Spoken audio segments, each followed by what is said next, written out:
Hi పిల్లలు, ఈరోజు మనం సుమతి శతకం నుండి కొన్ని పద్యాలను నేర్చుకుందామా. సుమతి శతకంలో చిన్న చిన్న పదాలలో సరళమైన భాషలో వివరించినటువంటి పద్యాలలోని నీతి మన నిత్య జీవితంలో భాగంగా మారిపోయింది. శతకాల గురించి తెలుసుకునేటప్పుడు మనం వాటిని రచించిన కవులను కూడా తెలుసుకొని ఉండడం మంచిది. ఈ సుమతి శతకాన్ని బద్దెన అనే కవి రచించాడు. ఇప్పుడు సుమతి శతకం నుండి ఒక పద్యాన్ని మనం తెలుసుకుందామా. ఉపకారికి నుపకారము విపరీతము కాదు సేయ వివరింపంగా, నపకారికి నుపకారము నెపమెన్నక సేయువాడి నేర్పరి సుమతి. ఈ పద్యం యొక్క భావం ఏమిటో ఇప్పుడు మనం తెలుసుకుందామా. ఉపకారికి నుపకారము, ఉపకారము అంటే మేలు, అంటే ఉపకారి అంటే మేలు చేసినటువంటి వాడు. మనకు మేలు చేసినటువంటి వాడికి మనము ఉపకారము చేయడము పెద్ద గొప్ప విషయమేమి కాదు. ఉపకారికి నుపకారము విపరీతము కాదు సేయ వివరింపంగా, విపరీతము కాదు సేయ వివరింపంగా అంటే అదేం పెద్ద గొప్ప విషయమేం కాదు.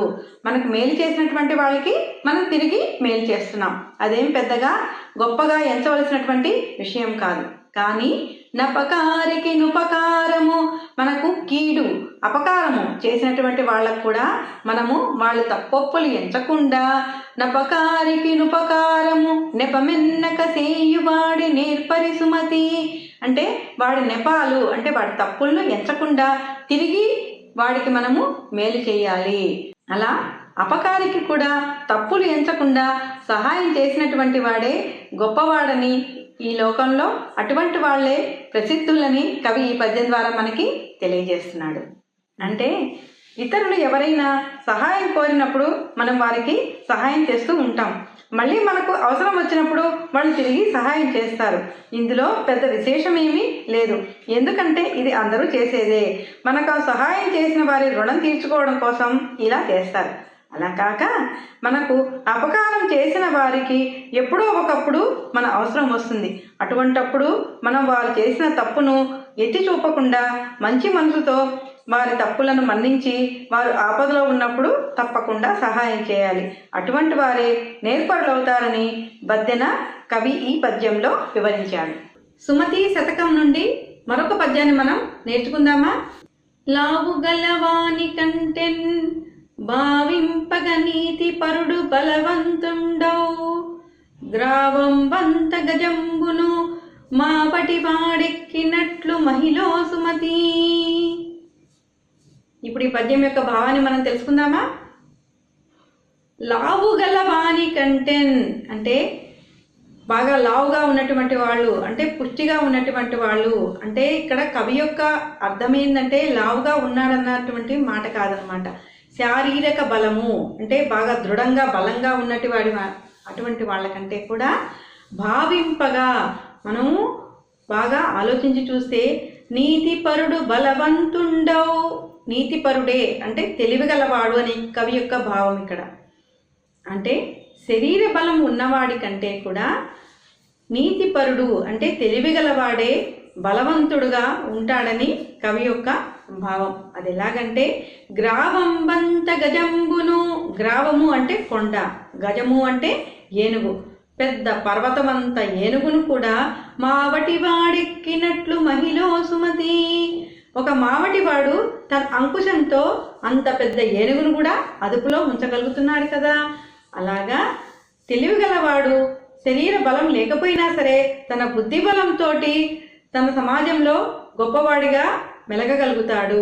అది ఎలాగంటే సమాజంలో గొప్పవాడుగా చలామణి కావాలంటే శారీరక బలం కన్నా బుద్ధి బలం అవసరమని కవి ఈ పద్యం ద్వారా మనకి తెలియజేస్తున్నాడు.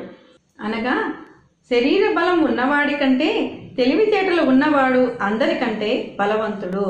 అది ఎలాగంటే పర్వతమంత ఆకారంలో ఉండే ఏనుగును సైతం మావటివాడు అవలీలగా లొంగదీసి దాని మీదకు ఎక్కి దానిని అదుపు చేయగలడు. అందుకే ఎప్పటికీ కూడా కండబలం కంటే బుద్ధిబలం గొప్పదని బద్దెన కవి ఈ పద్యం ద్వారా మనకు తెలియజేస్తున్నాడు. సుమతి శతకం నుండి మనం మరొక పద్యాన్ని తెలుసుకుందామా. ఎప్పుడు సంపద కలిగిన అప్పుడే బంధువులు వత్తులది ఎట్లన్నన్ తెప్పలుగా చెరువు నిండిన కప్పలు 10,000 చేరు కదరా సుమతి. ఇప్పుడు ఈ పద్యం యొక్క భావం ఏమిటో చూద్దామా. ఎప్పుడు సంపద కలిగిన అంటే మన దగ్గర ఎప్పుడైతే ధనం సమృద్ధిగా ఉంటుందో అప్పుడే బంధువులు వత్తురది ఎట్లన్నన్, అప్పుడే మన ఇంటికి చుట్టాలు బంధువులు స్నేహితులు అందరూ లేని పనిని కూడా కల్పించుకొని మనల్ని పలకరించడానికి వస్తూ పోతూ ఉంటారంట. ఎప్పుడు మన దగ్గర డబ్బులు దండిగా ఉన్నప్పుడు. అది ఎలాగంటే తెప్పలుగా చెరువు నిండిన కప్పలు 10,000 చేరు కదరా సుమతి. అంటే తెప్పలు వెళ్ళేటట్టుగా, తెప్ప అంటే ఒక చిన్న తరహా పడవ అనేసి. పడవలు ఎప్పుడు వెళ్తాయి?